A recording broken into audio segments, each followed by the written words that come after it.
Let's make some noise. Come on. Yes, indeed. Thank you once again, Nick Foles. And indeed, let's make some noise. Welcome, everybody, back to the final word here on the It's a Wrap Sports Network with your boy, MattyB, on the call, delivering your final message of your Philadelphia Sports Day on this Tuesday, May the 13th, 2025. And sucks when there's no baseball, right? Sucks when there's no baseball. Phillies and Cardinals postponed due to inclement weather. The first PPD game of the Phillies season this year so far, and their first since opening day of last year. So the Phillies have been pretty damn lucky when it comes to rainouts and postponements. Not many teams can say that. Not many teams boast that type of record when it comes to playing games.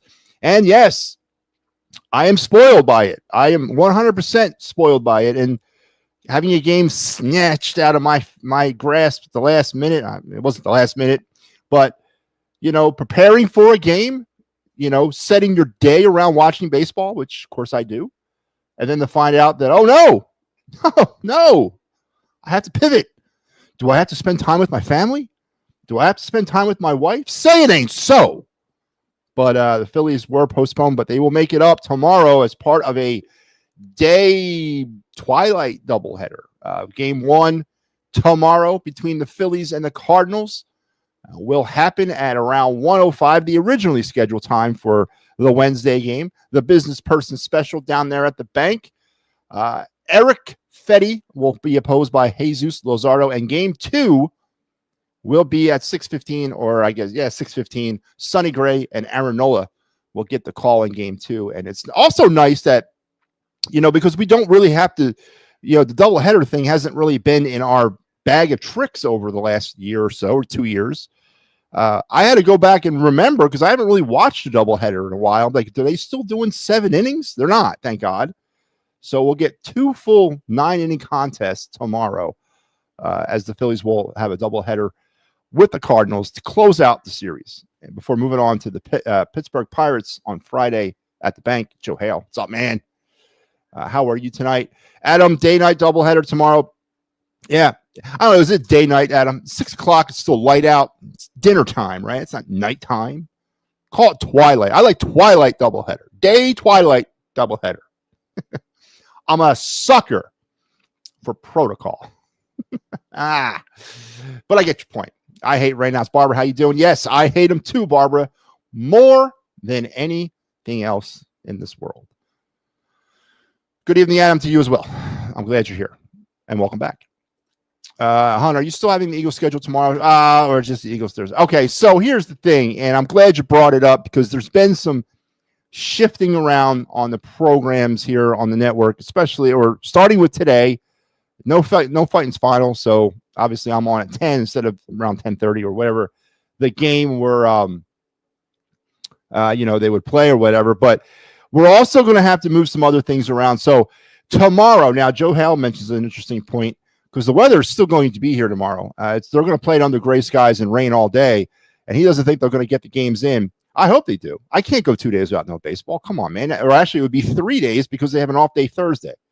And I think the Cardinals are playing Thursday, so they can't make that up, I believe. I haven't looked that far out, but I think the Cardinals are playing Thursday, because if they weren't playing Thursday, then they would have probably played tomorrow and then given Thursday for the other game. So I hope they get the game in, because we could potentially be looking at 3 days with no baseball until Friday.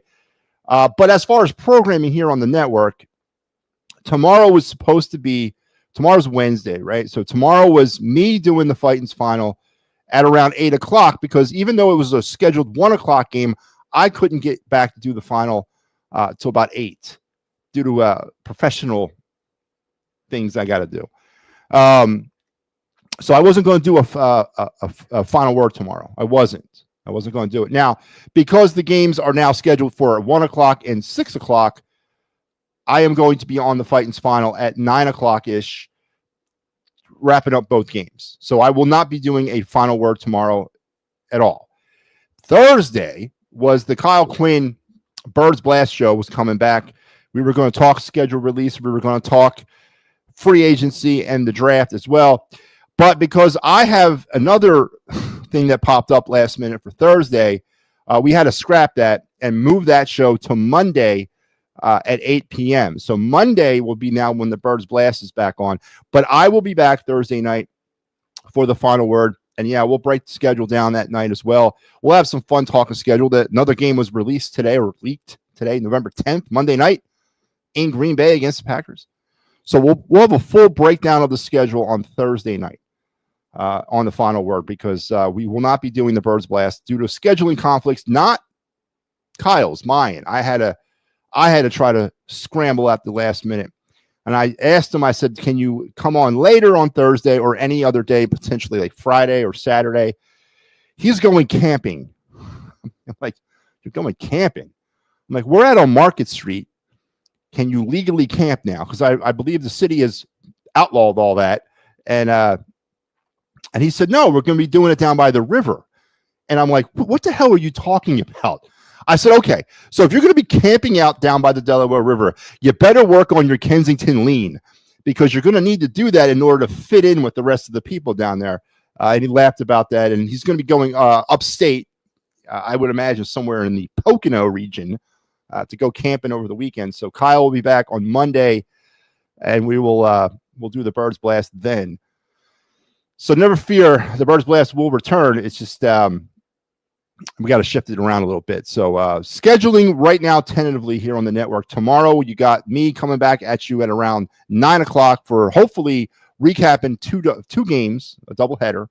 Thursday you'll have the attacking third at 8, me on at 10. Friday will be Fighting's final, and then the wraparound. This Pat Bernard will return with the wraparound on Fridays at its new time. Fridays at 10:30 p.m. Saturday the final, and Sunday the final, and me. So tentatively, that's what the schedule is right now. So and PM in the AM. That's why. Come on, I forget that show. But again, we had to move some things around, and I apologize. I've done a few double headers in my time. I've been to a few. I love it, man. Now, I know a couple years ago in the August, it was in August. It was hot as hell. It was the Mets. It was a doubleheader, but I believe it was a doubleheader from a previous series that a game got rained out. And they sandwiched the first game in the afternoon. It was a Saturday. And then they did the second game at around 6:30 or so at night. And in that case, that game, you got kicked out of the stadium in between game 1 and game 2. Now, I know in most cases you get to stay and hang out, because I remember back in the vet days, they would let you stay there in between games. If it was a day-night doubleheader, if it was from a game before, like the day before it got rained out. But I know that Mets game was all wonky because it was from a previous series in that year that they sandwiched into a doubleheader. I had tickets for game 2. And I remember trying to get there. I showed up around the 8th inning of game 1 and tried to like walk in. They're like, no, you can't come in, man. You got to wait like till an hour and a half or so before the start of game 2 before you can come in. I was like, curses. Come on, man. What's going to kill you? Let me go in there for, an inning and a half and then just chill up there in Ashburn Alley. I can entertain myself up there, Come on. I'm not going to be a bother. You're telling me you're going to clear this whole stadium out in between games? Come on, man. You know you're not. And give me a broom. I'll act like I'm a worker. I don't care. So, but it didn't work out. Mets play in New York tonight. We're not far away from there. Mets play in New York tonight. We're not that far away from there. Yeah. Speaking of the Mets, even though there was no Phillies action tonight, there was Iron Pigs action. They are in Syracuse, the Battle of the Syracuse Mets, the AAA affiliate of the New York Mets, and the Pigs won 7-3. Caught the 6th inning on that game. One of the great things of having the MLB app is you get to watch minor league baseball when the majors are on. So I got my baseball fix in for the night. Thursday night, Andrew Painter will be pitching for the Pigs, making his second start. Thursday is great. Thanks, Matty. I'm looking forward. Yeah, it's going to be fun. I cannot wait to break down the schedule. Can we start with some breaking news for the Flyers? What is the breaking news of the Flyers, Joe Hale? And why don't I know about it? I have no idea what you're talking about. But if you have some breaking news, Joe, if it just happened, please break it. I went to the Phillies first Diamondback games about 10 years ago. It went all 18 innings. Yeah, concessions were closed. It was thirsty and angry. Oh, well, back in the day, like I'm talking the vet when I was a kid, obviously as a kid, you can entertain yourself in all different types of ways than you can as an adult, running around the concourse, going up from the 300 level to the 700 level. I mean, that was action packed. That kept me going for hours in between games, but I get it. I know that at this stage of life, you're looking for different sources of entertainment, and the alcohol being cut off in between the games is definitely a bummer. I hear you, Barbara.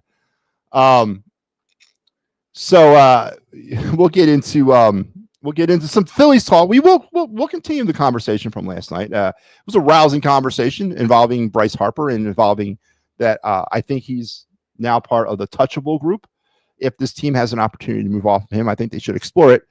We'll talk also some other baseball news today as Joe Hale's about to break some Flyers news, but I don't know if this is breaking news, but Pete Rose, along with 16 other deceased members of the MLB ineligible list, have been reinstated. That's right.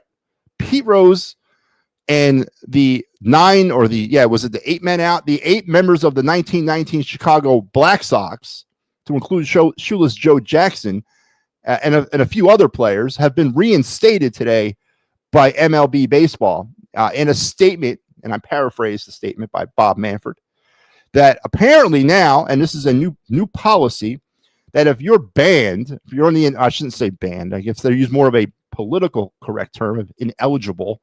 If you're on the ineligible list, you are freed or paroled at the time of your death. That's right. So fear not, folks. If you ever find yourself on the MLB ineligible list, there's hope, and it comes in the form of death.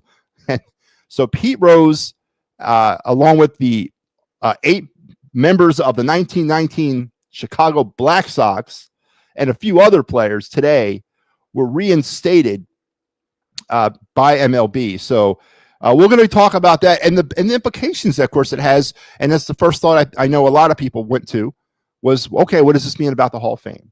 So we'll discuss that. We have our list to continue tonight, our top 10 worst trades in Phillies histories. We're on number 9, so we'll continue that one. Our of the night segment, our card review that we did not do last night, and our day in Philadelphia sports history. So all the wonderful things that you've come to know and love here on this program, we will get back to tonight. So Joe Hale's saying Elliot Parks is reporting Rick Tocchet to the Flyers. Oh, God, I hope that's not true. I really do. I just, doesn't really move me. I guess either way, I'm not a big, I don't know what Tocchet's going to bring to this. I really don't. I think we still needed a teacher, a mentor, a facilitator. Tocchet seems to struggle in the winning category as well as in the developmental category. So I really don't know how to take that, if that's true. I guess we'll wait and see, but it makes sense. The Flyers need to name a head coach soon. I mean, they're running out of time, but I thought there was better candidates. David Carl, Ian LaPierre. I mean, he was a better candidate in my mind as well. I don't care about the ex-Flyer nonsense. That has no bearing on anything, honestly. And and I don't know if that really came into play here, but if Joe Hale is correct, I guess the Flyers have found their new head coach in the form of Rick Tocchet. What if I can send him my cards? I have a few Rick Tocchet hockey cards. Maybe he'll sign them for me. Make him expensive. But all right, let's get it going. Let's turn gears here, or switch gears, and let's get this thing started. So strap it in, strap it on, strap it up. Keep your head, hands, and feet, and head inside the car at all times, because let's keep going here with your day in Philadelphia sports history here on the Final Word with MattyB. On this day back in 1985, May the 13th, 1985, construction began on One Liberty Place. That's right, One Liberty Place in Philadelphia, breaking long-standing tradition that no building would ever be as tall as William Penn, the William Penn statue atop City Hall. Now, of course, once it began and was completed and the building was higher than Penn, then that brought on the 25-year curse of Billy Penn. It wasn't until 2007 that the Comcast Center put a William Penn statuette on top of its building, which eclipsed One Liberty, making that the tallest building in Philadelphia. And then the year later, in 2008, the Phillies go ahead and win the World Series. So the curse of Billy Penn was broken by a statuette of William Penn on the Comcast Center, breaking the curse. But today, in 1985, the infamous curse of William Penn, I guess it wouldn't begin today. It wouldn't begin until the building was built, but it would pretty much start the legacy of the curse of William Penn. And that started today in 1985. And there you go. That's your day in Philadelphia sports history. And that was brought to you by the fine folks at the Attacking Third, talking Union, talking MLS, talking Dupe, whatever that is. Again, no one's been able to answer that question for me. Every Thursday night at 9 p.m. here on It's a Wrap. Join Pat and Steve as they give you the latest and greatest in Union and MLS soccer breakdowns that they can possibly do on the rate that I pay them. So there you go. Oh man, Barbara says that Pete Rose deserved to be in the Hall of Fame while he's still living. All right, let's break the seal on that here. Let me go through some of these more, and then we'll get back to we'll start off with Pete Rose tonight because I think it's applicable because I'm a friend of Pete Rose, and when I say that, I don't mean that from a personal standpoint. I never met the man, but I do not. I certainly recognize his impact both in the sport of baseball and, of course, here when he was here in Philadelphia. Because without Pete Rose, I'm sorry, without Pete Rose, there was no 1980 World Series. Literally, who's going to pick up the ball that popped out of Bob Boone's glove if Pete Rose wasn't standing there in 1980? So I am a heavy believer that Pete Rose was, in fact, that missing piece to that whole era of Phillies baseball in the late 70s into the early 80s. And so I will never dismiss his role in that. And also, of course, the fact that he's the all-time leading hits leader in Major League Baseball history. All right. And we're going to get into, we'll break some things down about Pete. I remember the William Penn statue they used to put jerseys on the statue. They did. They absolutely did. They did. And then that probably pissed them off even more. All right. So Barbara wants to lead off with some Pete Rose. I want to do it too. And Barbara also says, Elliot's a Eagles reporter. Why did the Flyers? I don't know. Elliot Shore-Parks. Listen, man, I know I'm not one to speak out of school about anybody, but good God, man. I don't listen to 94 WIP. I don't anymore. I haven't listened to them probably in like 5 years, like at all. But when I used to listen and he would come in, things like, nails on a chalkboard, even that guy would piss me off. I mean, I couldn't even stand the sound of his voice. And I don't take anything to credence, but he is an insider. He's in the know with the scene, not necessarily with the Flyers, but he's in the know. And he's put his reputation out there by saying this. So obviously whatever source he's quoting it from has to be pretty reliable if you're going to stick your name out there in such a report. So it could be true, could be not true. I really don't. I hope it's not. I'm not really crossing my fingers for Rick Tocchet. I just don't think that it moves the needle for me. I'm a firm believer that whoever we bring in, Tocchet or otherwise, this coach ain't going to be the missing link either. We're going to have to go to another coach before we can toast Stanley Cup victory. So this is just another kind of step in the road. So with that being said, maybe Rick Tocchet at this time would be the perfect fit because honestly, you're still playing with house money right now. You kind of really are. And it's not necessarily with Tocchett's ability to coach this team is what I'm concerned about. It's Danny Barrere's ability to build this team is what I'm more concerned about at this juncture in time. Rick Tocchett's not going to be around when the Flyers get to Stanley Cup prominence, if that's where this is leading. Rick Tocchet will not even be in the picture at that point. It'll be another coach. So, but if you're looking at it from a rebuilding standpoint, this is a pretty important time. But I think it's more important in what Danny B does with the assets and what he does with the draft and how he signs free agents and moves some players around this summer. That to me is probably more important than the head coach at this particular junction in time. Now, I'm not saying that we're not eventually going to need a head coach that can actually do the job and actually win us a cup. We are. but I don't necessarily think we're there yet. I think we can still kind of play and roll the dice a little bit with a Rick Tocchet or the David Carl or the guy out of Western Michigan or, even Lappy, because he has no real NHL coaching experience either. So, I'm not really kind of wrapped around the axle about Rick Tocchet if it's true. I don't like it, but I don't hate it. Because I think he's just another step in the direction that we need to go in, and he won't be here. Whoever it is won't be here when we get to that point. So if it's true, I don't like it, but whatever at this point. Just bring me some players, man. Bring me some friggin' players, and we'll talk about the head coach after that. Because we need some talent, man. We need some talent. Anyway, Barbara's bringing up the Pete Rose thing. I brought it up. Pete Rose has been reinstated along with 16 other members, deceased. I want to put that out. Deceased members of MLB fame that were put on the ineligible list due to certain discrepancies that they committed. And obviously, the Pete Rose situation was something that dominated. I mean, and I remember it very vividly. I was 15 or 16 years old that summer of '89. And I remember the Sports Illustrated that the story came out in that broke the whole thing wide open about Pete gambling or betting on baseball, and how gambling at that time was taboo as hell. Now it's goddamn commonplace. Now it's part of the lexicon. And if you don't think players don't bet on themselves, or if you don't think players don't bet on other sports, you're crazy. I know I have firsthand knowledge that they do. I've seen them do it. I've been in locker rooms watching players do it. So, what was taboo then is not so much taboo anymore. Now, what kind of spun Rose around was he bet on the Reds, and everybody instantly went to, well, he bet against the Reds while he was their manager.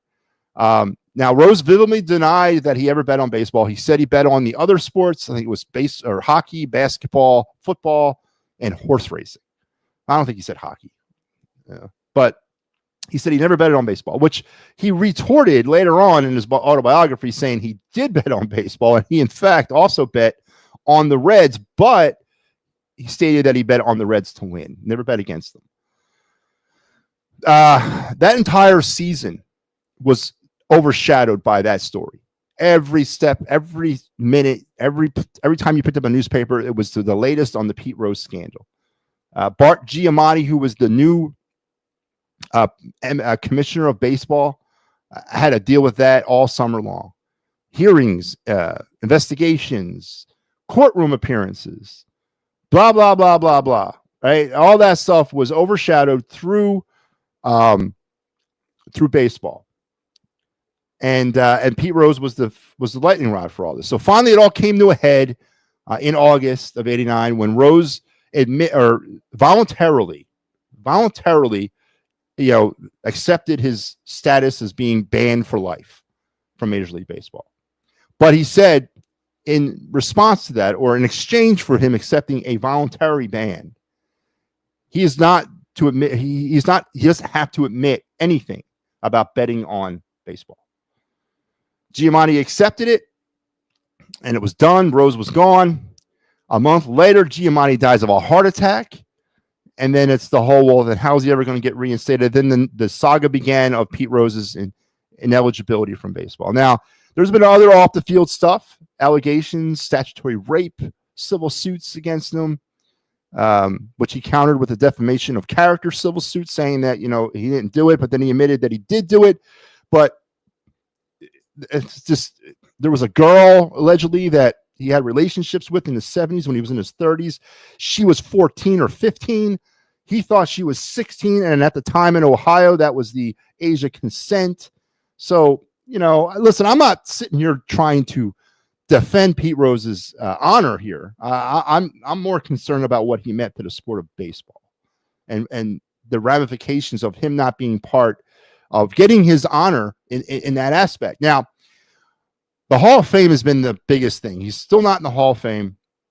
Obviously, either is the members of the 1919 Black Sox. Shoeless Joe Jackson is probably the only member of that team that could get in the Hall of Fame. But it's important to understand that the Hall of Fame and Major League Baseball are two separate entities. It's not the Major League Baseball Hall of Fame. It's the Baseball Hall of Fame, right? It's not the NFL Football Hall of Fame. It's the Football Hall of Fame. It's not the NBA Basketball. You guys get the point here. There's separate entities from the league. So what Major League Baseball does has no bearing on what the Baseball Hall of Fame does. It's their own little thing. That they're a privately run organization. Now, obviously, have a partnership with Major League Baseball, have their hands in MLB's pockets, vice versa. I get that. But there was never any formal reason why Pete Rose couldn't get into the Baseball Hall of Fame. There wasn't. Now, it was an unwritten thing because he was banned or ineligible. But on the books at that time, there was nothing that said he couldn't get voted in. Now, in 1991, I want to say, the Baseball Hall of Fame did pass a resolution that stated that anybody on the MLB's ineligible list could not get into the Hall of Fame. Now that he's off the Hall of Fame, or now that he's eligible, he could be reinstated, or now that he's reinstated, he could be admitted into the Baseball Hall of Fame when the Veterans Committee meets. And they don't meet every year. They're meeting again in December of 2027. And at that time, Pete Rose could find his way into baseball's Hall of Fame. And I hope he does. I hope he takes his rightful spot in the Baseball Hall of Fame, along with shoeless Joe Jackson. I really do hope that is rectified. So is all right in the world? No. And is Pete Rose a victim? Was he martyred for a cause? Yeah, possibly. Because if you look around professional sports today and some of the things that these people are getting away with, it's crazy. Gambling is a common thing now in the world of sports. Now, no one ever goes deep and says, well, are you betting on the Phillies, Bryce Harper? Or are you betting against the Phillies? I'm not saying Bryce Harper's a betting man. I'm just saying we don't pry into what they're betting on, but it's not taboo anymore. So was Pete Rose scapegoated for a time of MLB or a time of baseball that he shouldn't have been? And should he have been banned forever? Now, the death of Giamatti had a lot to do with it. You know, obviously there is a standing rule that says only a commissioner that bans you can reinstate you. The guy died a month after he banned him. So is there some mystical powers at work here? I don't know, but he is back. He has been reinstated. Now, do the Phillies, who were going to honor him at one point back in, I think it was 2017 or 2016, somewhere around there, they were going to actually enshrine him into their Wall of Fame. They pulled back because of the allegations of the statutory rape, and they have not formally come forward to say anything more about it. Do the Phillies step forward, and does he take his rightful place in the Wall of Fame out there in Ashburn Alley? I say he should, 100%.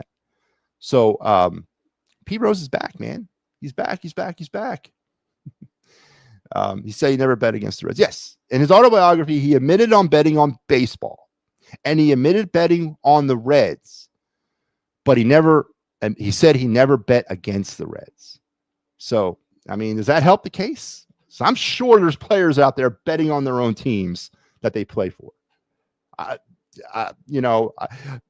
Do I have concrete proof of that? Absolutely not. But I would imagine human beings are a fickle bunch, and I don't know. I don't think we can say 100% that players are not betting on their own teams. Mike Schmidt had the best quote today. Well, what was it, Joe? Come on, man. Don't give me half information. I swear I thought they agreed that he could apply for reinstatement like after 2 years. The whole thing was a fiasco. Well, so part of his ban was, I believe it was a year. I don't think it was even 2 years. He said, coming out of his last final meeting with Giamatti, when he voluntarily agreed to go in on the ineligible list, that he would, part of that agreement was that in a year he could apply for reinstatement. Now, Giamatti said that was never discussed, and that was never part of this. And then, of course, the guy dies a month later. I mean, you can't make this stuff up, Barbara. You really can't. But Pete Rose is back. Pete Rose, the player, never cheated like Roger. That's a good point, man. That's a great point, Barbara. And that's a great point that everybody wants to feel so goddamn righteous and so morally upright that they want to cast out people into the cold because of an indiscretion. The gambling thing was it was huge. But no one ever looks in their own closet and sees their own skeletons and says, you know what do I have? What makes me the authority to judge? Right? I'm a human being just like them, susceptible to the same mistakes. Right? And you mentioned Roger Clemens lied in front of Congress. Right? Who else lied in front of Congress? Sammy Sosa, Palmero. Who else? Who else was on that panel that day that straight up lied to Congress? McGuire. Right? Now, none of those individuals, Barry Bonds, probably the biggest liar of them all. Barry Bonds is not in the Hall of Fame. Mark McGuire is not in the Hall of Fame. Roger Clemens is not in the Hall of Fame. And they're not there because of what they did. They're not banned. They could get in, but they're not getting voted in. So where's the moral uprising about that? Where's people casting these individuals out into the cold? You don't get it. You get Roger Clemens coming to Phillies games when Cody was here, getting standing ovations. And Roger Clemens, to this day, admits he didn't take steroids. That's a lie. Everybody did. Everybody took steroids. And I give Jose Canseco, switching to another baseball scandal, I give him a lot of credit for coming forward and doing what he did. Now, he was probably, influenced by other factors, but I give him a lot of credit. I absolutely 100% do. And I hope Barry Bonds never sees the inside of the Hall of Fame. And I hope Roger Clemens never sees the inside of the Hall of Fame, or Mark McGuire. Because they lied. I used steroids. It was legal. We fooled the system, whatever. We got over. Yeah, okay, I'm sorry. I did. But I guarantee you, Darren Daulton used steroids, right? Can we all agree to that? Darren Daulton used steroids. Len Dystra used steroids. Mitch Williams used steroids. Can we all agree to that?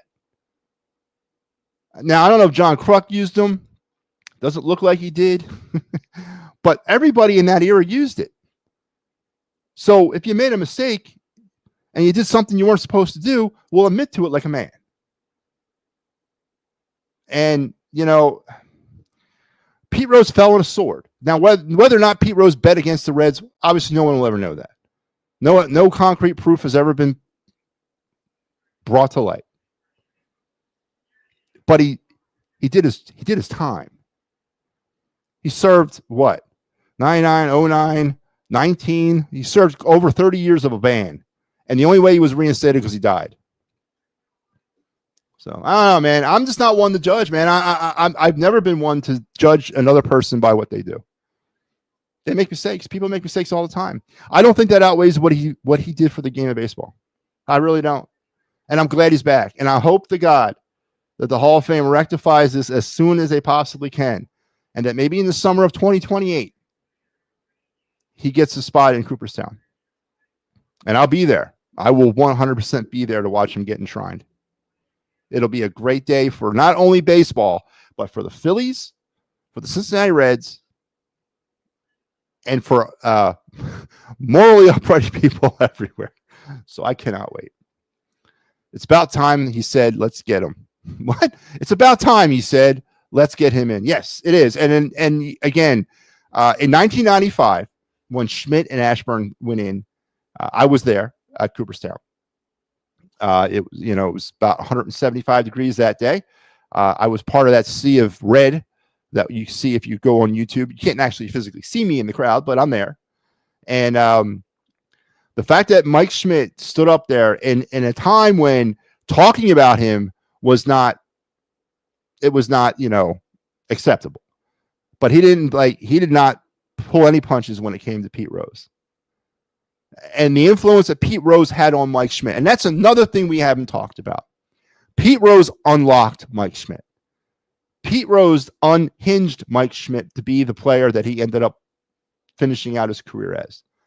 When Pete Rose, who played for or played with some of the greatest baseball players ever to play the game with that big red machine of the 70s, Bench, Morgan, Perez, Foster, players, Seaver, players like that, Pete Rose played with. And when Pete Rose tells you, Mike Schmidt, you're the greatest player I've ever had as a teammate, if that doesn't carry, that's got to carry everything. And Schmidt gives Pete Rose all the credit to unlocking him to being the player that he became and the player he ended up being on and off the field. Now, that's never discussed when talking about Pete Rose's character. What's never discussed is about what Pete Rose did, how he played the game. I always make the analogies here on this show when we talk about the sleepy Phillies, about striking out 8 times a game and about not being able to play contact baseball or small ball, that Pete Rose would be flip-flopping around in his grave if he could see the product of baseball, not just from the Phillies, but Major League Baseball today. He would be flip-flopping around in his grave. And I'm sure prior to his passing, he was.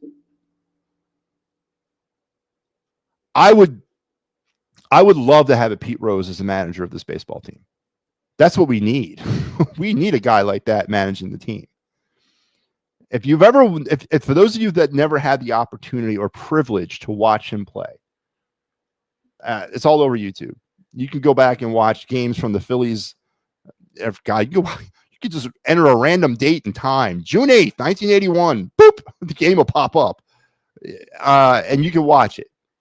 Just watch the way he played the game. Never took a play off. Never took an at bat off. Ran out every damn play.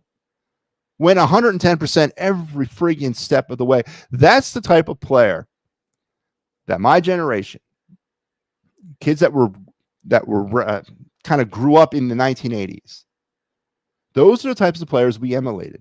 That's how we learned how to play baseball, by watching. Right? That's who we patterned ourselves out, with. Mike Schmidt, Pete Rose, George Brett, Tony Gwynn. Players like that played the game the way they did is how I was raised in the sport of baseball. And I want to thank them for that, because they show you the right way of how to play the game. And now that he's been reinstated, and I know that, again, it doesn't equate, because it's not the MLB Hall of Fame, it's the Baseball Hall of Fame. So in essence, if you, anywhere out there, you join a league as a player, any league, right? You could find your way into Cooperstown someday. I don't know what the route you'd have to take, but obviously it's MLB, heavily hinged. I get it, but it's not the Major League Baseball Hall of Fame. It's the Baseball Hall of Fame, open to any professional baseball player on the face of the earth. So Pete Rose has been reinstated, and hopefully very soon he becomes a Hall of Famer. And Joe Hell mentions, did I not mention Barry Bonds? Did I not? Yeah, I threw Barry Bonds out there. Another cheater, liar. Not only did he cheat himself, he cheated the sport. The home run champion is Hank Aaron, until somebody breaks it legitimately. Yep, that's how I look at it. I don't recognize Barry Bonds' home run record. Hank Aaron is the all-time MLB home run leader for cumulative home runs in his career. I don't recognize Barry Bonds, and I don't recognize Bonds' single season record. I don't recognize McGuire's single season record. I don't recognize Sosa. I think Sosa at one point hit 62. It's Roger Maris still for me as the single season home run hitter in all-time baseball. So I'm still stuck back in the day, right? Because I won't capitulate to that. Matty has testified to in Congress. Clemens said his wife shot him up with steroids to see if they worked on her before she would take it. He's an awful. So I don't remember that. Are you serious? He said so essentially he used his wife as a guinea pig to see what they would do to her. I don't know how do anabolic steroids work. I mean, do they work the same way on a female? I know isn't it male? Isn't it like testosterone that they get injected into? I never used steroids in any form. But But I don't remember that. I don't remember that at all. I've watched that hearing. And again, that's available too. Go back and YouTube that. It's an interesting watch. 25 years later. And another player that gets vilified all the time because of his politics is Curt Schilling. Now, Curt Schilling stood in front of that panel and was an open book about everything. Now, he didn't name names. He's not a rat, whatever. But he was 100% forthright and upfront. So was Frank Thomas. You know, these were guys that, again, they're not going to name names, not going to break the brotherhood. But they showed solidarity to the cause of not using steroids. And you got to give them credit. I don't care about Curt Schilling's politics. I honestly don't. I don't care. Right? And again, it's hypocrites that hold that stuff against people because of what side of the aisle they're on, or what God they worship, or how they live their life. It's a hypocrite that does that because it doesn't go lockstep in what they do.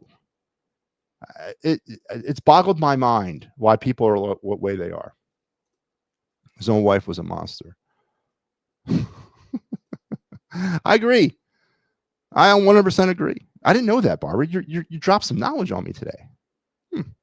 I think Rose will be in the Phillies Wall of Fame in like 3 or 4 years. Joe, he was almost going to be there before when he was banned. It was that statutory rape thing that came out back in, it was, I think, 2017. They were going to induct him. And then that allegation of statutory rape came out and they pulled back, and they have not broached it since. Now they've had him back for alumni weekends. Remember the alumni weekend? What was it? 2022? When he's up there in the broadcast booth with Kruk and McCarthy, and he's telling a story about how a pitcher threw a ball at him cock high. Do you guys remember that? It was right over the open airwaves, man. I'm like, whoa. I mean, he was a couple of sheets to the wind, enjoying himself, but never heard that expression quite used that way. And you could feel the uncomfortableness inside the booth. And I think you could hear the moans too, like, oh, what? But I'll never forget that, man. Again, YouTube cock high Pete Rose. You'll see what I mean. It's hilarious. It was on the Sunday game. Man, were they? Yeah, it was alumni week, I think, in 2022. Cock high, man. It was. You gotta love it, man. His steroids guy testified to it before Congress. He himself shot her up. Letters from Clemens. I gotta look that up, man. I don't remember that, Barbara. I mean, I'm not doubting you. I don't remember that. Wow. So Pete Rose, along with Shoeless Joe Jackson. Somebody go down to the cornfield, let him know that he's been reinstated into MLB, along with his other 7 accomplices of the Black Sox of the 1919 Chicago White Sox. They've all been reinstated, along with some other players too. So it's a good day. It's a good day in baseball. I'm telling you, it's a good friggin' day when Pete Rose finally is vindicated. Now, I don't know how I feel about your anybody that's put on the ineligible list that the only way off the thing is to die. Maybe there's got to be a better way. I don't know, but all the years of pestering Major League Baseball, and it's Pete Rose, it's Pete Rose's family, it's his lawyers, it's the pestering that they did year after year, decade after decade, to try to get him reinstated that I think really caused this today. And it's a victory. It's a victory for those who find themselves banned from Major League Baseball, that you will be paroled when you die. So congratulations, Pete Rose. Shoeless Joe. Congratulations, guys. Welcome to the club. And I hope to God that in the coming years, now Pete Rose is enshrined in the Cincinnati Reds Hall of Fame. They did that back in 2016. So I hope the Phillies see the error in their ways and kind of take MLB's lead. I mean, what more damage can Pete Rose do? He's dead. And I hope he finds his way into the Wall of Fame. Tell you what, take Scott Rowland's plaque out of there and put Rose's there. All right. Because if we're going to induct Scott Rowland into the damn Hall of Fame, I mean, come on, man. Really?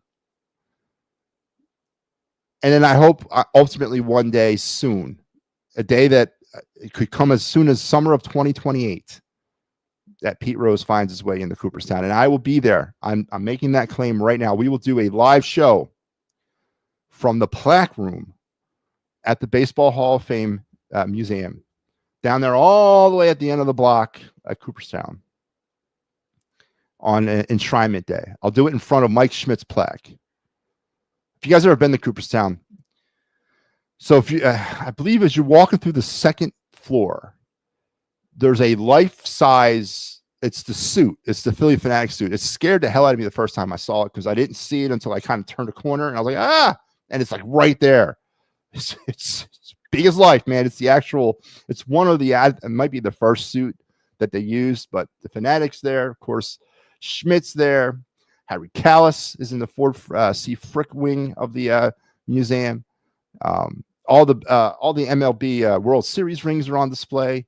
It's pretty, again, if you've never been to Cooperstown, you're a baseball fan, you got to make the pilgrimage at least one time in your life. You do not know what you're missing. So Pete Rose back, hopefully for good. Matty, is O.J. Simpson in the Football Hall? He is. No, he's still there. No, he's still there. Yeah, I've actually seen his stuff. He was. I don't think he was ever taken out of there. I know there was talk about it, but now he's still there. Don't forget, what did I mean? OJ's a convicted what? What did he get convicted of? Kidnapping. Is that what he did time for in Vegas? Was it kidnapping? I went to the NFL Hall. Joe, and please, Joe, take this the right way. I'm not trying to. It's not the NFL Hall of Fame. It's the Football Hall of Fame. It's different. It's not just, if you go into the Football Hall of Fame, you'll see stuff from the CFL. You'll see stuff from the USFL. You'll see stuff from all different types of leagues around that were at one time in play. Now, yes, the NFL is the big benefactor, right? And the majority of the players in there are former NFL, just like any other Hall of Fame. But it's important to understand that these places are not directly affiliated with the NFL, MLB, NHL, NBA. Who am I forgetting? I got them all right. They're not directly affiliated with them. They're part of what, obviously, celebrating them because they're a league within the United States. They're the highest level of competition in the world, right? We get that, but it is the Football Hall of Fame. And I've been to Canton. My ex-wife and my daughters live in Canton. And yes, I've been there many times too. So it's a great place. Great place. And as being a veteran, retired military, I get to go into the Hall of Fame, all Hall of Fames, free of charge. Yeah, show the ID card, walk right on through. So there's nothing like that. But please, if you are a fan of sports, now I've been to the Football Hall of Fame, I've been to the Baseball Hall of Fame, I've never been to the Basketball Hall of Fame, and I have not been to the Hockey Hall of Fame. I've got to get to those two. I honestly don't care about the Basketball Hall of Fame, but I definitely got to get to Toronto and see the Hockey Hall of Fame because I want to see all the rings of the Stanley Cups that have been taken off over the years and everything else that's there.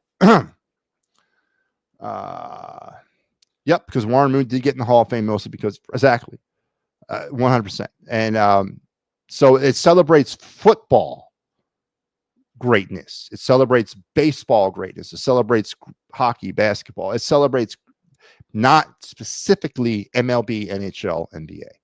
Yes, they're a big part of it, but they're not the whole thing. So it's important to understand that there's a difference between the two.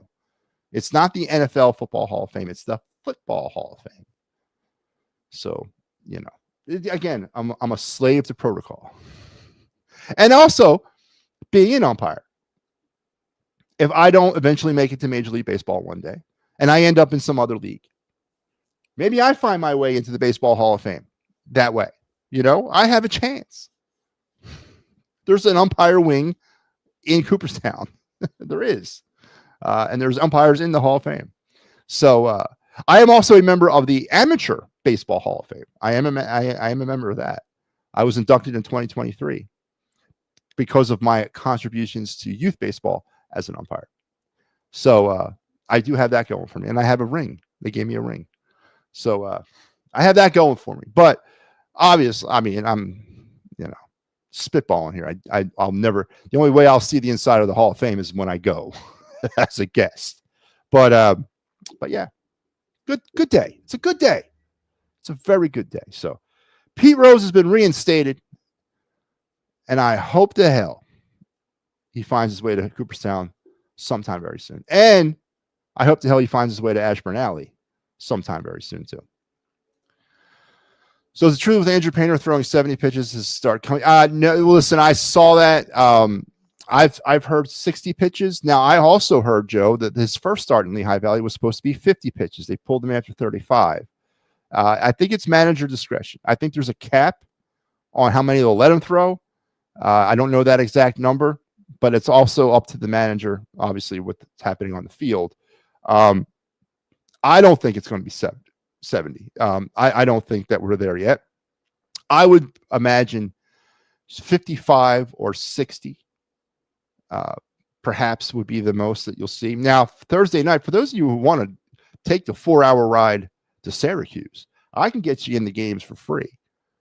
I have direct connections. I do some work for the Syracuse Mets. So I get free tickets to every home game. So if you want to come up to Syracuse Thursday night, let me know and I'll email you some tickets for free. I can get up to 4. So just something out there. If you want to take the 4-hour ride up the Blue Route, up to 81 North, bang a left, take that up 2 hours past Binghamton, and then right into Syracuse, let me know and I'll get you tickets for free. But I was going to go to that game too, but I can't. I have other things to do. But I heard it was 60.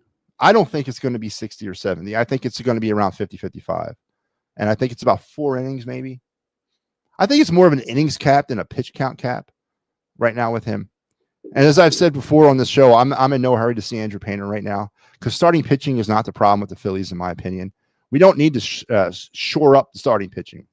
That's not an issue right now. And honestly, the longer Andrew Painter sits down in AAA, and yes, I'm gonna say it, the service time thing, we get an extra year on that potentially, and then of course it's all about strength, endurance, building up his arm, getting him as much exposure at the highest possible non-Major League Baseball level that he can. Before he's called up.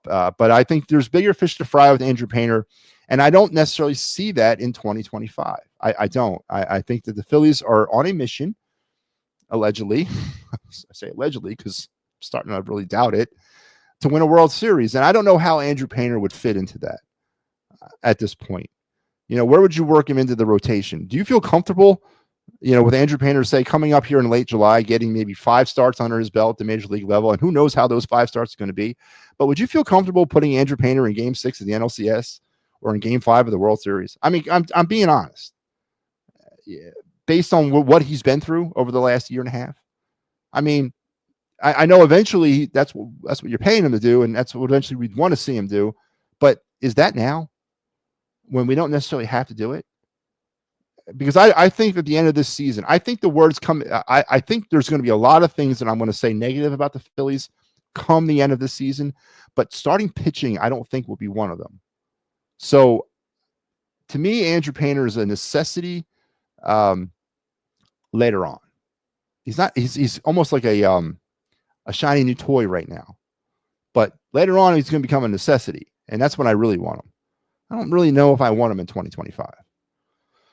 So Andrew Painter, if it was up to me, would be getting very, very comfortable down there in Allentown. Honestly, I'm sorry, that's how I feel. But yeah. So baseball, no baseball tonight. Again, I'll mention that there was no baseball due to the rain out down in South Philly. Tomorrow, though, hopefully tomorrow, a day-night doubleheader, or what I call it, a day-twilight doubleheader, has been scheduled between the Phillies and Cardinals. I will be back for the Titans final tomorrow night, sometime at the end, the completion of Game 2. To break down both those games. So hopefully be looking for me around 9:30 tomorrow night, coming on with the final, breaking down the final 2 games of the Cardinal series. And as mentioned, the Birds Blast with Kyle Quinn, which was originally scheduled to go off on Thursday night at 8, has now been moved to Monday night at 8. Be very clear about that. Monday night at 8 p.m., May 19th. Me and Kyle will sit down. I had to move the show. Something came up today. 8 o'clock tomorrow or Thursday night was going to push it of where I would be. Wouldn't know if I'd get back here in time. So, we moved it. So make sure you're tuned in on Monday for the Birds Blast with Kyle Quinn, and get used to that, because during the season, me and Kyle do a lot of the programming shell game when it comes to that show. Man, every week, I can't do this day. I can't do 7 o'clock. I can't do 6:30. Well, something came up. It's a pain, but we endure it because we love it and we enjoy doing the Birds Blast and we enjoy working together. So make sure you're back for the Birds Blast. All right, so now let's get on. Let's continue on with the show. We're an hour in, and I want to continue with MattyB's all-time worst trades in Phillies history. Yes, a segment we debuted last night. We're going to count it down from 10 to 1. In my own mind's eye, what are the worst trades in Phillies history? Now, I want to remind everybody at home, we only got through number 10. We only started yesterday, so we only did one, and it was the Freddie Garcia from the White Sox for Gavin Floyd and Gio Gonzalez trade back in 2006. That was my number 10 worst trades in Phillies history. I think that, and the more I thought about it and the more I have thought about it, that could have been higher on my list. It really could have. But as I was putting this together, I was trying to be really like 365 degrees, trying to cover all bases. What era of Phillies baseball was this trade conducted? What was the intent of the trade? What was the return value of the trade? All these were my factors in determining how to rate these trades. And I thought 10, based on everything else that I put on this list, I think 10 is applicable. The Phillies at that time in 2006 were burgeoning, right? They were actually coming out of nowhere. Chase Utley was rounding into form. We had this hotshot rookie named Ryan Howard. Jimmy Rollins was really becoming something. The Phillies were like rounding into form almost like out of nowhere. And the Phillies pivoted quickly to try to find an ace. And it failed. And they gave up two really good prospects in the process. So I don't necessarily, it was a terrible trade. And he only 11 starts, and that was the end of him, right? But you got to kind of give credit to the Phillies for doing what they had to do, thinking that they had something and they were trying to cash in on it, especially based on what had happened with the Phillies in years prior when they were nothing, and these types of trades were not even something the Phillies would even do because it just didn't make any sense to them. So that's why I put that at number 10. So let's go continue on with the countdown. Now, bear with, as again, I want you to factor in everything I just said when we talk about number 9. Because number 9, I went back and forth about a few times. I thought about putting it higher on the list. I thought about putting it lower on the list. I thought about taking it off the list. But I decided, you know what? I'm going to leave it on here, and I'm going with it. And I don't know if it's going to be a popular one, but it's one that I think it's important. And number 9 is Hunter Pence. Yes, the Hunter Pence trade. Now, it was the trade that got us Hunter Pence. So Pence was traded from the Astros on July 29, 2011 for 4 minor leaguers. First baseman Jonathan Singleton, right-handers Jared Cosart, and Josh Zeed, and a player to be named later, which ended up becoming Domingo Santana. Now, none of these players, with the exception of Cosart, amounted to anything in the MLB. And Cosart had a very quick career and wasn't really earth-shattering, but he at least, I think, saw Major League Baseball. Hunter Pence came here in 2011 and was supposed to be, this was to me the first, actually it wasn't the first. This was a kind of a trend now that we were seeing with Ruben Amaro. He was literally trying everything he possibly could to keep the Phillies on top. And the system was starting to get gutted out. And Hunter Pence was another product of that. Now, Pence would not last but another, he lasted the half of the 11 season. Then he stuck around for the 12th season before going off to greener pastures in San Francisco in 2013, helping them win a couple of World Series or a World Series. He spent 7 or 8 years out there in San Francisco, and really, to me, was more of a solidifying player for them than he ever was for us. He was a flash in the pan. I mean, he was knocking the cover off the ball with Houston in 2011 and 10. He came here and he kind of was like, yeah, he was definitely meh before meh was meh. And again, I'm not hemming and hawing about the prospects we gave up by the individuals, but I am hemming and hawing that this was the beginning of the dismantlement of the Phillies minor league system, a process that would have ramifications, lasting ramifications, all the way up to about 5 or 6 years ago. Ruben Amaro decimated our farm system in an attempt to stay on top. Now, please let me put this all in context by saying, yes, I am not, oh no, we got rid of Jared Cosert. That's not what I'm saying. It was the symbolism of what this era of Phillies baseball was. And this is what scares me about this era of Phillies baseball, because I find ourselves entering a slope like this. When Dave Dombrowski, and I don't know if he's going to fall into the same trap as Ruben Amaro Jr. Ruben Amaro Jr. was a terrible GM. Absolutely terrible. I think people forget about that. But I think we are entering in a potential time like this, where Dombrowski, and I hope he resists this, but gutting out the minor league system in hopes of trying to cash in on one player that's going to push us over the top. And Hunter Pence is the poster boy for that for me. It was a last roll of the dice. And then the trade that sent him out of here in 2012, a year later, made absolutely no sense to me. Because in 2012,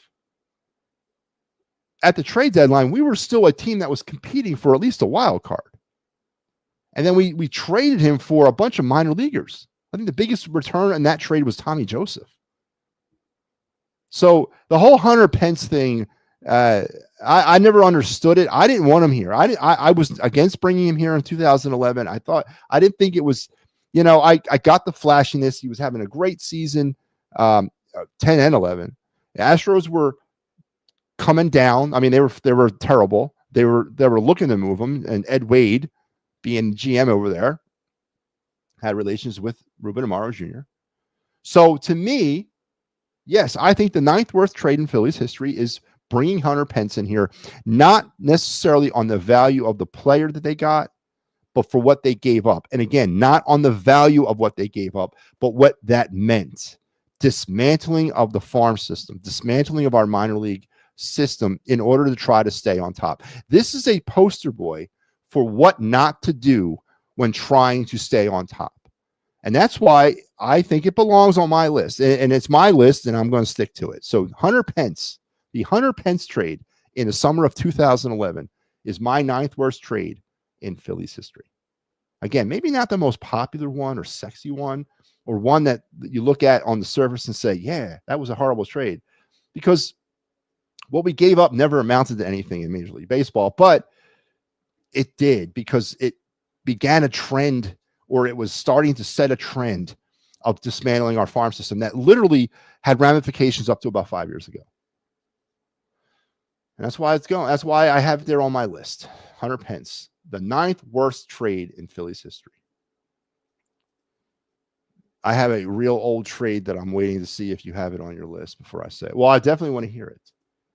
Howard fell off a cliff and Utley and Rollins aged out. Then the good times ended. Yeah, I get it. But in that, no, absolutely. And we're, keep that thought in mind. Trust me, these individuals are not what happened with the end of that and how this team was dismantled. And maybe Hunter Pence was the first player that represented that dismantling, when they traded him in 2012. But Utley, Rollins, and Brian Howard, who we obviously didn't get anybody because they never traded them, but Utley and Howard, or Utley and Rollins, I don't know. They may pop up somewhere along this line too. But the whole process of that was handled so bad. The way this team went from the penthouse all the way down to the outhouse, and it was an epic fall. And a lot of bad trades. A lot of trades that could have helped us not be as bad as we were. I'm not saying we could have stayed on top, but come on, man. We got no return from any of these players. I mean, there was, and again, I don't want to give away too much, but as we move through this list, you're going to be like, yeah, I remember that. Wow, we got nothing for this guy, or wow, we got absolutely taken to the cleaners on this guy. So, and these are players, Utley and Rollins specifically, that are part of that. I mean, and again, I don't want to give away too much, but there you go. Hunter Pence, the number, not my 9 worst trade in Phillies history, not for the content of the trade, but for the symbolism of it. Just the play to pay, if you will, the all or nothing mentality, and the frivolousness of just dismantling one's minor league system in hopes that one player would be the missing piece during a season, which I've never understood. And has it ever really worked? Has it ever worked? If you look back through baseball history, has the trading of players, high, like free agents to be, marquee guys, Juan Soto, Manny Ramirez, friggin', we can go back in time, Machado, when teams would give up on these guys and send them to contenders for a haul of minor leaguers. When was the last time one of these trades actually worked out for the contender? When was the last time you could look at a trade and say that was the reason why they won the World Series? Because they brought Manny Machado to the Dodgers, or Manny Ramirez to the Dodgers, or Juan Soto went to the Padres. When was the last time one of those trades actually worked out for the contender? Now, I'm not saying that they worked out for the pretender either, but when you decimate, when you have this willingness, this urge, so to speak, and I get it. Everyone wants to keep their job, and time is money, and hardware is employment. I understand that, but it's such a precious commodity, your farm system. There's people out there that have the audacity to say the Phillies have no untouchables in the minor league system. They have the audacity to say that. These are the individuals that don't care about dynasties. They don't care about legacies of winning. They want an instant gratification. They want to mainline that spike into their skin and feel that instant hit. That's all they care about. They don't care about tomorrow. They just care about today. But haven't we learned our lesson, and especially in this city, especially with the last decade of dominant Phillies baseball, or the last era, whatever, of dominant Phillies baseball, and how hard they fell, and then how decimated the organization was after that fall?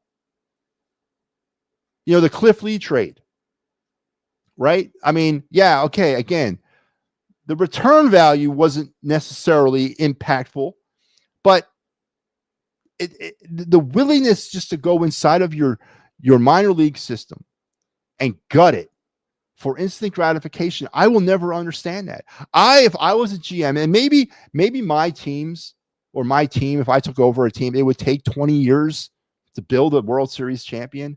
But I guarantee you, once I got there, I would have a system in place that it would replenish itself year after year after year through good drafting, through good player development, through adding in, mixing and matching through free agency and trades.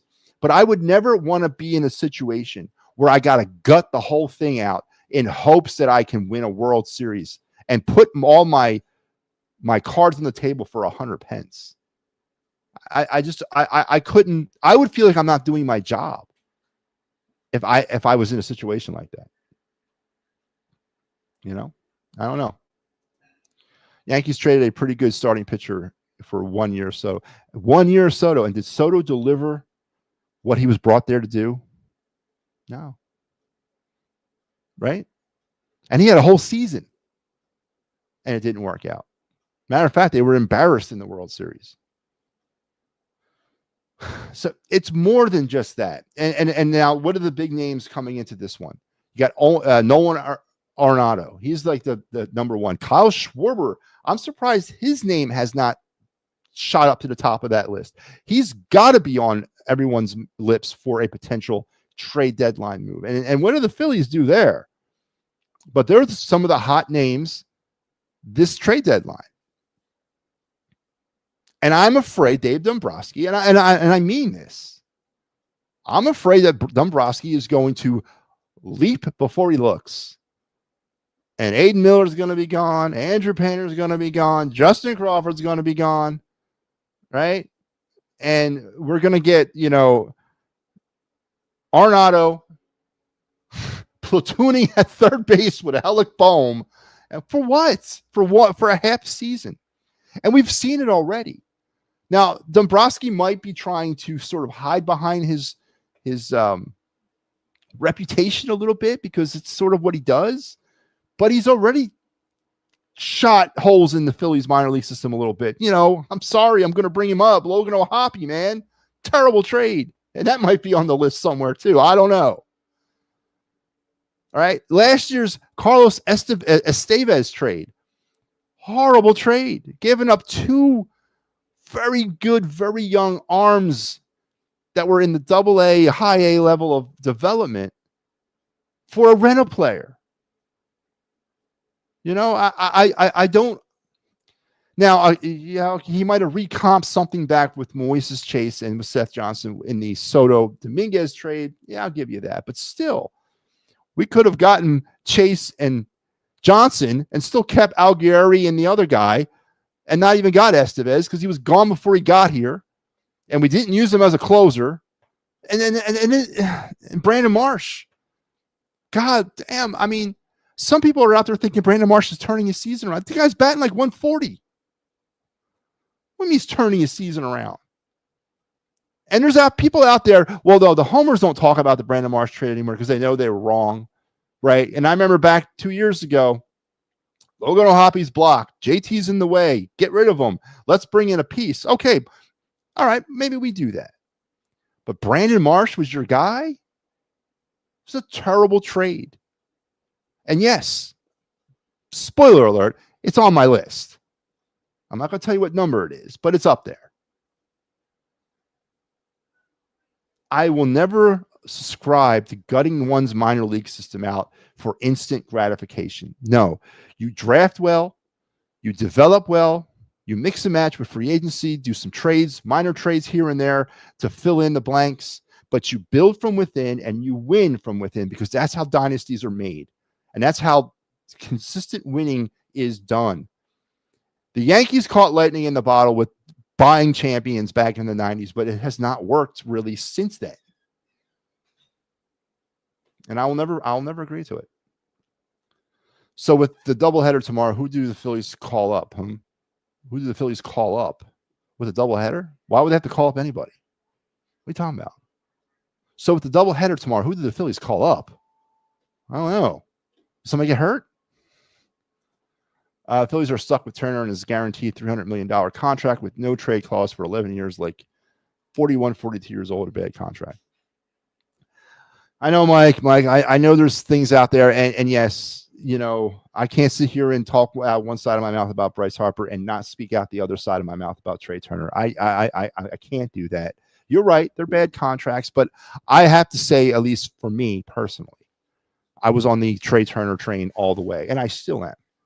I still believe in Trey Turner. I still believe what he can do here. I don't know if it's as a shortstop. I don't know if that's necessarily where he's going to be used, but I still think there's a home for Trey Turner, and I still think he can provide over the next, say, 5 years. Give it 5. That contract was never going to, we all knew it was a bad contract at the time. I mean, as you mentioned, he's going to be 42 years old when the trade is over or the contract ends. We knew that. And what is the likelihood that he's going to make it to the end of that contract? I get what you're saying, and I get the money. The money reflects the contract, even though the years might, and it might not. And I understand that, but I'm not ready to give up on Trey Turner yet. I still think there's something there, and I still remember the Trey Turner from Washington, from LA, and I still think he's still there at some point. I honestly think Trey Turner is a victim of Rob Thompson. I don't think Trey Turner's comfortable in this type of team, in the way this team is run. Call me Kismet, but I don't think he's comfortable with them. I trade Schwarber for a huge haul because he's going to want a contract and he's only at DH. And it's a very interesting point. Are the Phillies going to be sellers or buyers, even if they're in first place? Are the Phillies actually sellers at first place? Because I don't know, because you're going to sell Schwarber off. So you would sell Schwarber, you would trade him off to a team that you could potentially run into in the playoffs or potentially in the World Series. I mean, that's a real slippery slope, Barbara. But it's not one that I'm not saying that you're wrong about, because you do want to recomp some of your investment. At the end of the day, if Schwarber's not going to sign, and I don't think, honestly, I know what he says and I know what the reports are, but come on, man. Does anybody out there think Kyle Schwarber's coming back without the Phillies breaking the bank? And should the Phillies break that bank? And I think that's something we got to really start coming to grips with as well. Now, maybe I'm wrong and they work out something in season. I doubt that's happening, because every day he hits home runs, every day he continues to get on base, every day that on base streak continues on and on and on and on, is he's seeing dollar signs in his eyes, and he's going to play the open market. So Barbara's got a point. Do we let Kyle Schwarber walk away without nothing, or do we try to recomp some of our investment at the trade deadline by trading away Kyle Schwarber and JT Realmuto as well? We could have two huge players walking away. Now, JT can go, but how would you feel? How would you feel that we don't trade him at the trade deadline? We get bounced out in the wild card round, and then Schwarber leaves in free agency. That would suck. But it's an interesting point. Interesting point. I don't want Nolan Ariando, who is hitting 264, 4 home runs, 16 RBIs. I didn't say I wanted him either, but he's a hot name. I know people are talking about him. I know Mike, what the hell's his name? Lauro, God, Big Mike. Sorry, Mike. Guy who you work for a second, is all on that. I'm not on for it either, because I know the price tag on him is going to cost at least one of the three people that I don't want to give up. It's going to cost a Painter, it's going to cost a Miller, or it's going to cost a Crawford. It's going to cost one of them. And I'm not prepared to move off of one of them for a 34-year-old guy who's batting 264 with 4 home runs and 16 RBIs, even though it's better than what we have playing third base right now. But I'm honestly okay with Otto Kemp playing third base right now, to be honest with you. I don't want to break the bank on this guy. So I agree with you. I'm just saying every year there's one guy out there that nobody can live without. And I'm not putting him into that category of a Machado, a Soto, a Ramirez, players from the past. Even Trey Turner, I think, was part of that at one point. But I'm not putting him in that category. I'm just saying he's one of those names that people are going to be gravitating towards throughout that. You can add an extra player tomorrow. Is that still in play? I thought that was taken away after they went back to 9 innings. I know that was in play during the COVID doubleheader rules when they were doing 7-inning games. I thought they took that away when they went back to 9 innings. I don't know who you call it. Probably an extra pitcher. I don't think you can anymore, honestly. There was a talk of Turner playing third. Yeah, did you bring that up? Somebody brought that up on this show, either yesterday or the day before. I scoff at that notion of Trey Turner playing third base. It's like playing shortstop. I mean, he can't field shortstop. You're going to put him down at third base? Yeah, I don't. Trey Turner is Trey Turner. I don't know where else you put him other than shortstop or second base. I don't feel comfortable with him playing the outfield. He's too short. Right? I don't think he can run fast to play center field. I don't feel comfortable with him playing anywhere. I mean, defensively, he's a liability. I don't know where I'm not moving him. I have no other better options right now. The Phillies will not trade Schwarber. I do not think Schwarber is back. I think Schwarber is going to ask for like 5. Yeah, I think he's going to want to get one more big payday. I agree. I do. And I hope the Phillies are not interested in that. I really don't want another one of those contracts. I really don't. But it's an interesting potential scenario. If Kyle Schwarber's not coming back, and Dave Dombrowski's going to get a good idea of that if he already doesn't have it by the trade deadline. And if the Phillies are in contention, which they should be, do they shock the world and trade Kyle Schwarber? Now, if they're not in contention, I think it's a foregone conclusion that both him and JT get moved. But does he shock the world and trade Kyle Schwarber at the trade deadline if the Phillies are in contention? And just, you would probably have, you move Harper to DH at that point? Move Real Muto to first? Or move Bohm to first, call up Kemp? There you go. We got it. Harper's the DH, Bohm at first, Otto Kemp at third. There you go. There's the Kyle Schwarber trade scenario right there. Schwarber's been only on 4 teams already. He always he goes the highest bidder. Yeah, I agree. I'm not sitting here telling you guys, none of you guys are wrong. I don't think he's back either. I'd offer 3 years 75 to Schwarber, 3 years 60. I do 360, not 75. 360, and majority of it in the back end, like year 3. Like 25 million in the third year.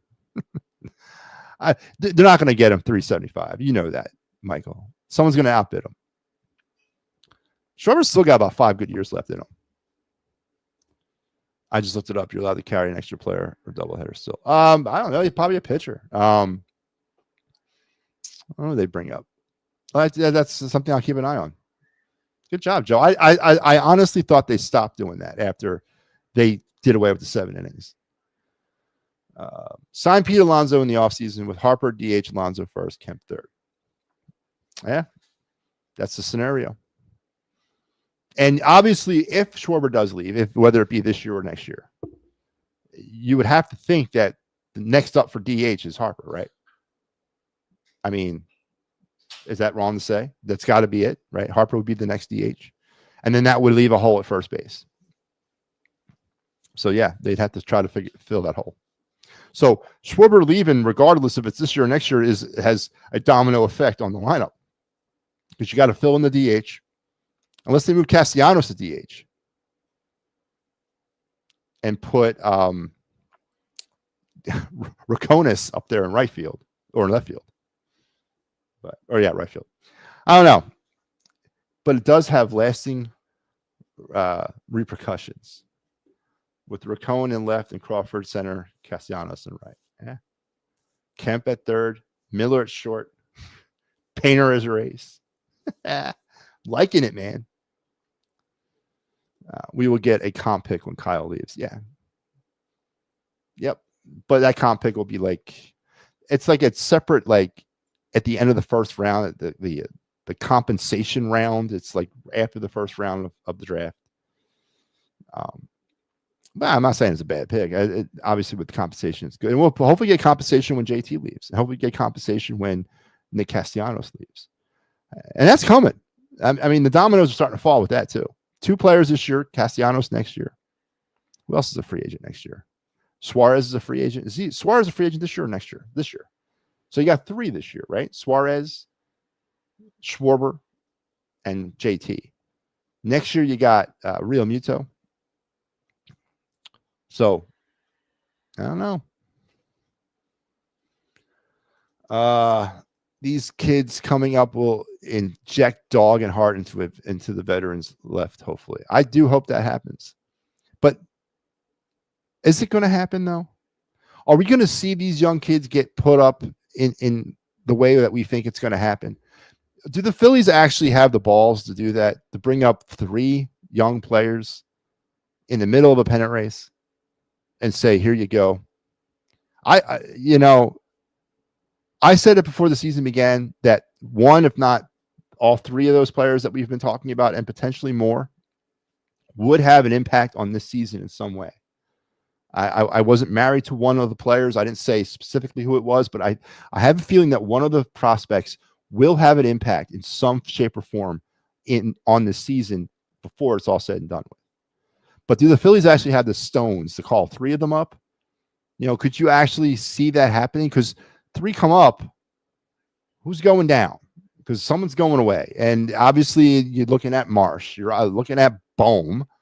And you're looking at potentially moving off of, probably Weston Wilson or something like that. But, I mean,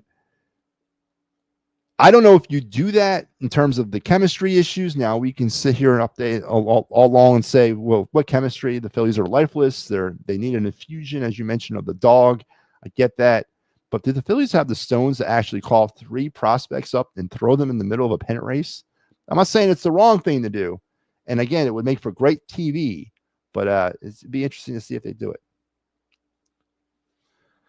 I guarantee you Crawford and Kemp or Painter. I would be more inclined to say Crawford and Painter. I don't know about Kemp. I think Kemp gets dealt. I honestly do, Mike. And not said that I agree with it. I think they deal Kemp. I think they do. I think Kemp gets dealt. I think Gene Cabrera gets dealt. I think there's a couple players out there, and maybe I'll make that list here soon of prospects that MattyB would be okay with trading. But I think Otto Kemp is at the top of the list, and I think he was like 1 for 4 tonight. As I said, I was watching some of the Pigs game earlier, but I don't think the Phillies have any designs on Otto Kemp at all. I don't. I really don't. And I'm not saying it's right. I just have a feeling that they don't have designs on him. And I think they're married to Bohm. And I think they're trying every possible last resort. Don't forget, Bohm was a second-round pick, first-round pick a couple years back, when he got drafted. I mean, he was a high-touted prospect himself. And I think that the Phillies have hitched their wagon to Alec Bohm at third base. I really do. And I'm not saying it's the right thing. I'm just saying that's the feeling I get. Otto Kemp, in my opinion, will get traded within the next 2 months or so. And hopefully it's before if they do decide to do that, hopefully it's before he gets cold. But that's my feeling there. I think Kemp gets dealt. I really do. All right, let's pivot back because we're way over time, an hour and a half. Let's do the other night segment, and then we'll do our card review, and then we got to wrap this bad boy up.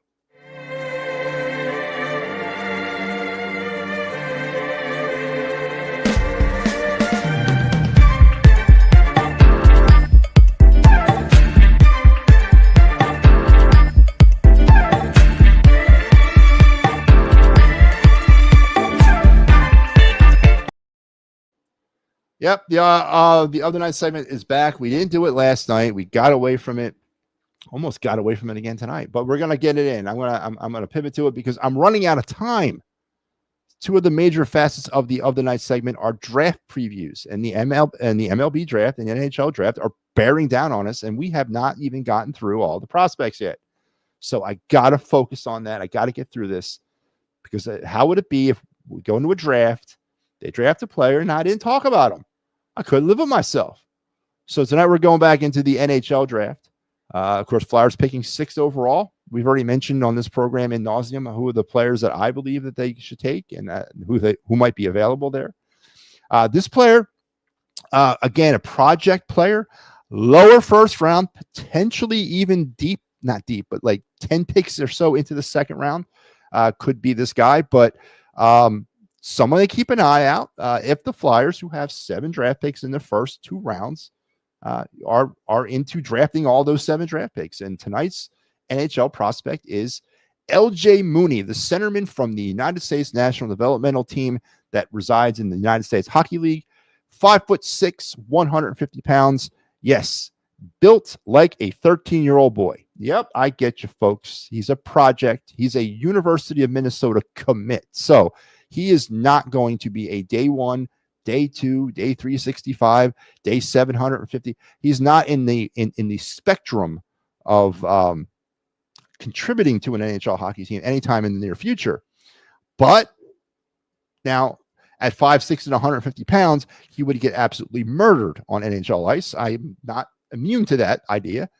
But he's got a quick release, even quicker hands in traffic, one-on-one, quick feet, a quick processing of the game, and a unique ability to make plays. That combination of skating ability, he's got natural acceleration and tremendous edges, can put defenders on their heels from a standstill. And skill is complemented by a willing work ethic that allowed him to play center with the 2006s last year. So the 2006s were 1 year ahead of him.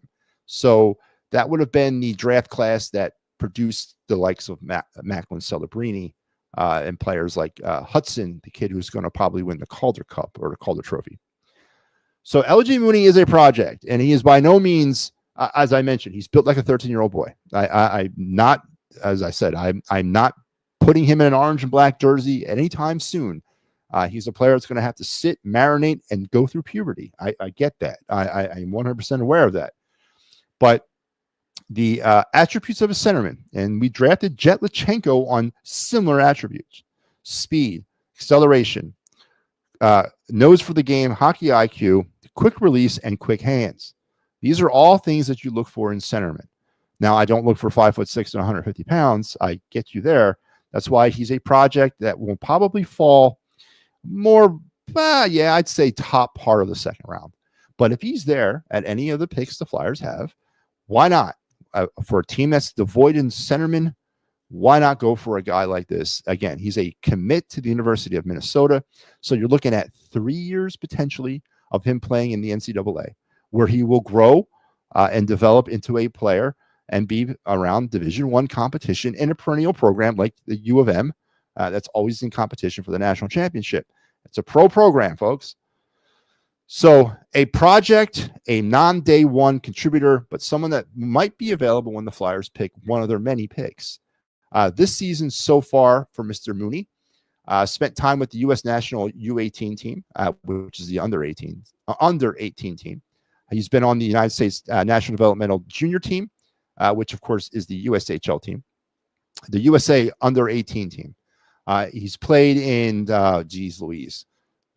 7-14 carrier 1, 6-2, 84 games this year combined with all those programs. And he scored 17 goals and has 64 assists for a plus of 10 of his, final year of, let's call it what it is, prep league, I guess, before he moved off to college. So LJ Mooney, a project, yes, a long shot, not a first rounder, in my opinion, but definitely somewhere in the second round, high in the second round where the Flyers might get an opportunity to grab him. I would not be against them doing that. So tonight's of the night segment draft prospect, LJ Mooney, centerman from the United States National Developmental Team. And yeah, we are getting close to that magical day NHL draft, and we will have coverage and live coverage. I will cover the NHL draft first round action live for you on air when we get to that point. So be marking that down on your calendar, and we'll all go through the paces of who the Flyers pick together. So we're getting there, and then we'll do the same thing for the MLB draft. All right, let's get to the most coveted time of the night.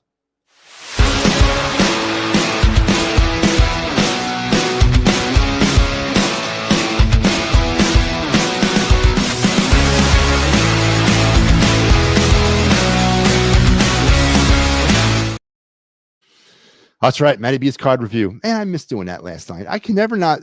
Please stop me in the past. In the past, yeah, stop me in the past. Please stop me in the future from bypassing this segment because I missed not doing it. It's our card review. It's when we take one of my many sports cards and we just have some fun talking about it. Tonight, baseball is back in action in that iconic 1987 Topps series of cards with the wood paneling borders, producing some great rookie cards of that year, like Bo Jackson, Mark McGwire, Barry Bonds. These are all rookie cards that came out of the 87 Topps. And it was also the first year that Topps did a insert known as the turn back the clock card. Now, you guys know what these are. These are the cards that memorialize a player from the past. They put up this player's card inside the card of 87 and 88 years that have gone. 87 was the first year they did turn back the clock, and it was a huge success for Topps. They pretty much have done it off and on every year since, and we have a card tonight. Tonight's card is one of those turn back the clock cards, and it is a all-time great player who I actually got a chance to watch on TV at the very end of his career. Yes, that's dating myself a whole ton of a lot, but I had an opportunity to watch this guy play at the very end of his career.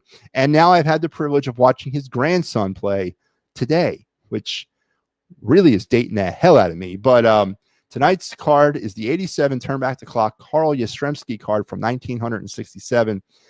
It was card, I believe that's his rookie card. If you actually had the actual 67 Yastrzemski, you're sitting on about a $5,000 baseball card. I'm not sitting on that card. I am sitting on the 87 Turn Back the Clock. Of course, Yastrzemski is synonymous with the Boston Red Sox. A great, he's got his number retired by the Red Sox. He is an all-time member. I believe he was named to their all-century team of the 20th century. And just a consummate, when you think Yastrzemski, you think Yaz, you think Boston Red Sox. Had a great career, spanned it over 3 decades. And as I mentioned, I got an opportunity, and I remember watching old number 8, very end of his career in the early 80s, playing baseball. And again, I don't know if I'm proud of that, but it's just the way it is. But this is his Turn Back the Clock card from 1987.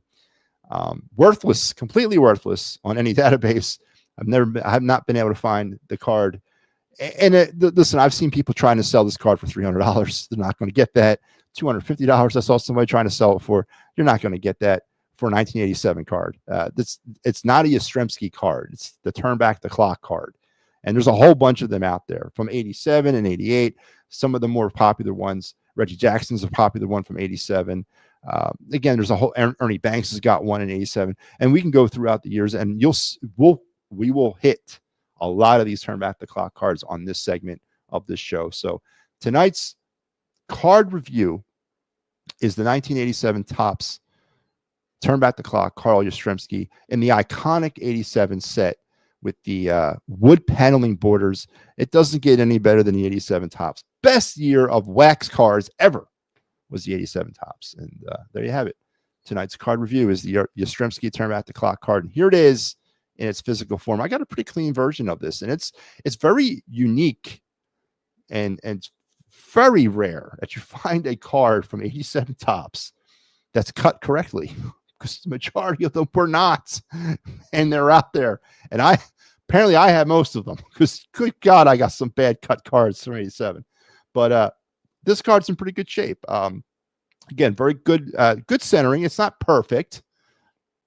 There's some edge issues. It's a little off on this side right here, but not as bad as some of the cards that I have. Very good centering of the pitcher and sharp edges.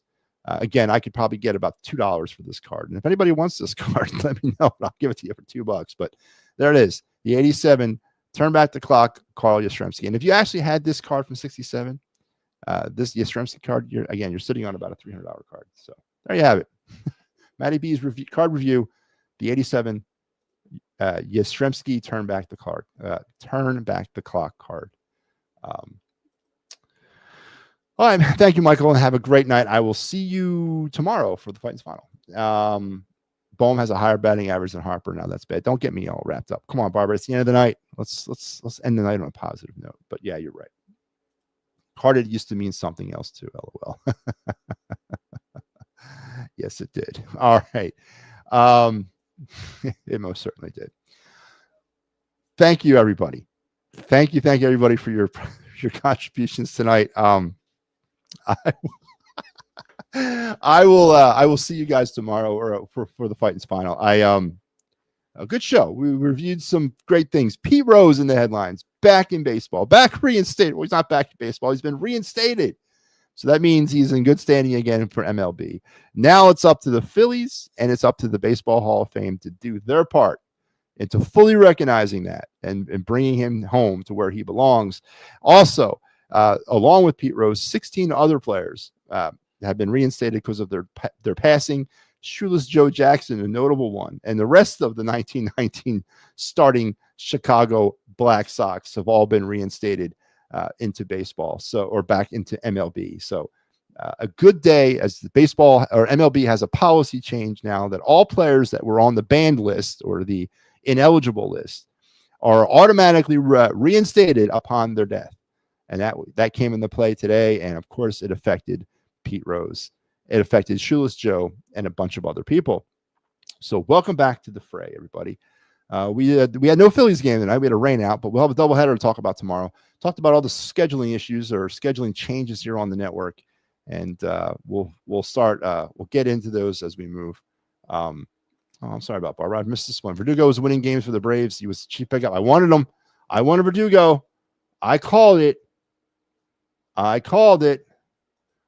I was rallying for Verdugo all off season. Night. We'll talk again tomorrow night. I'll be back for the Titans final. Again, there's no Birds Blast on Thursday. We had to move that to Monday, but we're going to do the final word on Thursday, and we'll get into a full Eagle schedule release breakdown. Another game was leaked out today, November 10th, Monday Night Football against the Green Bay Packers. We didn't talk about the Sixers and their third overall draft pick. Who cares? We can talk about that on Thursday if you want. I'm open to anything. I could give a rat's ass less about it, but I'll talk about it if you want. And all the other great stuff that's happening on this network. Please keep tuned in. Like, share, subscribe. Help me grow this thing. And we will talk tomorrow, or I'll see you tomorrow on the Titans final, and then I'll see you on Thursday night for the final word. Until then, have a great rest of your night and even better tomorrow.